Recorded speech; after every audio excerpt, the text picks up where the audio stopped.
Hey guys, welcome to the Daily Bits. Glad you're here, glad you're stopping by. So, we're going to talk about video games for a minute. I know. I may do a long-form video on this specific game later on, but I'm going to talk about one I just finished because I don't think it deserves its own long-ass video, and that was Immortals of Aveum. Now, this game came out, I think, back in September or October of this year, and had very little fanfare. I'd never seen any hype for this game. It was by an independent studio that was a part of EA Classics, which they released some stuff that EA never really puts out. And for the most part, like, it looked like it was a decent game. The basic gist of it is, imagine Doctor Strange had a video game and was a first-person shooter. That's what I think. That's what I got from it. And I just played it, finished it. It was okay. It was okay. It wasn't bad. It wasn't a bad game. It wasn't a terrible game. It was just a game.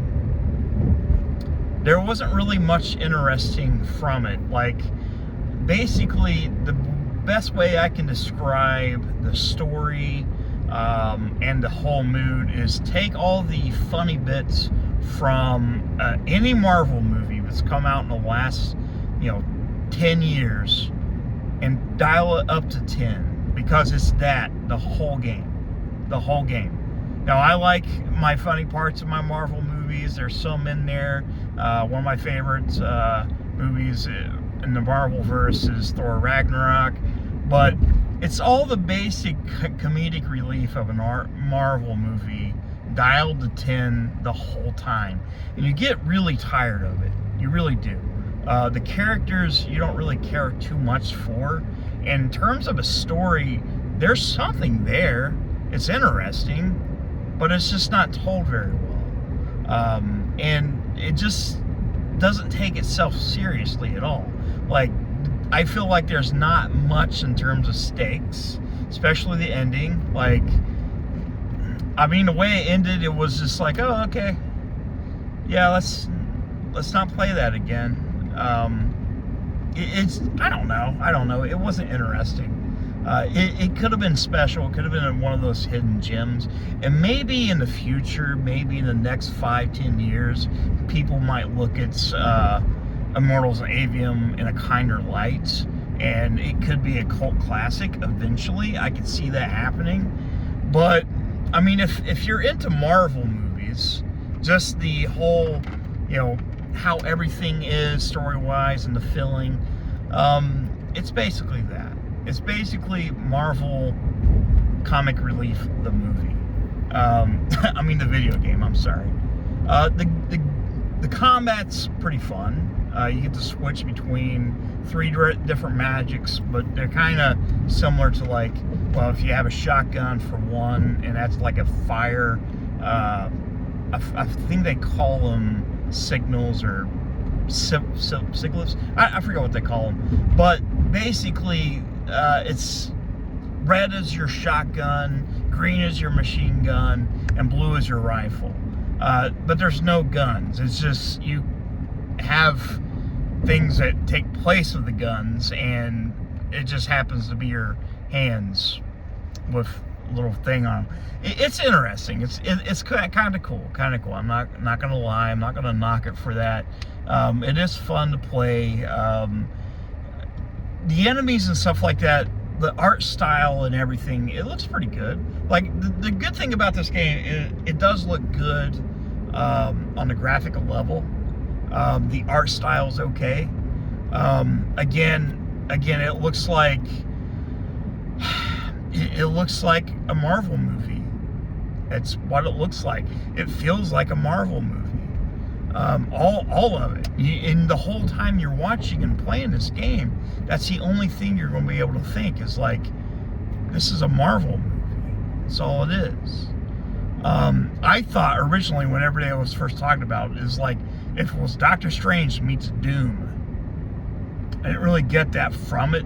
I mean, the combat's okay. It's fun. They reuse the same enemies quite a bit.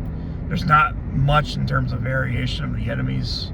And the combat situations are mainly just waves of enemies at a time, and you move on to your next set piece. There are options to move around and explore a little bit. You don't really get much from it. I didn't anyways. Like, I didn't feel like I needed to. The only thing you're really getting rewarded with is, you know, extra magic boosts and stuff like that, because it does have a leveling system, because every game that comes out in this past 20 years has some kind of leveling system. And, you know, like I said, there's not a big difference in terms of weapon use. Like, between going from different levels of the weapons, it still feels the same. Some gives you different abilities, but the weapons all feel the same. It does have some pretty cool, like, special abilities you can use, like using the whip or firing things, but you never really use it in combat. And I think that was one of the problems with it. Like, the combat's just not interesting. It's as generic as it gets. I would say wait to play this game if it's like 20, 30 bucks. I think that's the good sweet spot for this game. It is about 15 hours long, but it feels like it's 30 hours long. Just some of the bits just like overstay their welcome. Like the whole game, it kind of overstays its welcome, and you feel exhausted after every single Marvel quip. You just feel exhausted from this game. And whenever you think it's over, it continues. Like, there's a part of the game where you think, oh, it's over. Okay, good, I can move on to my next game. Oh, shit, it's not over. It's got another 5 hours.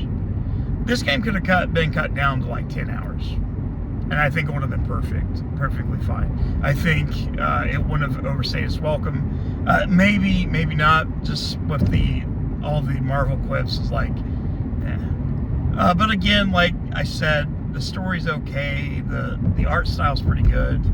The graphics look weird to me. This is Unreal Engine 5, and the textures and everything, they look baked in. Like, maybe it's just because it's the Xbox version, but I've seen it running on PC, and it looked no different, but I know it's supposed to run pretty shitty on PC. I don't know if this is just like early Unreal, like, game stuff, like where they're just trying to learn how to use it and optimize it, but right now it kind of looked muddy, especially with the textures and all that stuff. It looked really muddy. Not what I thought when I saw the Unreal Engine 5 stuff. And a lot of it too is kind of blurry. Again, this could be due to the fact that I'm playing on Xbox Series X. I'm not playing it on PC. Anymore, I'm more of a console gamer than I'm a PC gamer. Like, I use my PC for video shooting and streaming and all that stuff in Photoshop. And I play occasionally games, but anyways, Immortals and Aveum is fun. It's a good solid game, but it's nothing special. It's nothing what it could have been. It's a strong 7 for me. Strong 7 out of 10. Alright guys, thank you so much for watching. Definitely appreciate it. I'll see you again.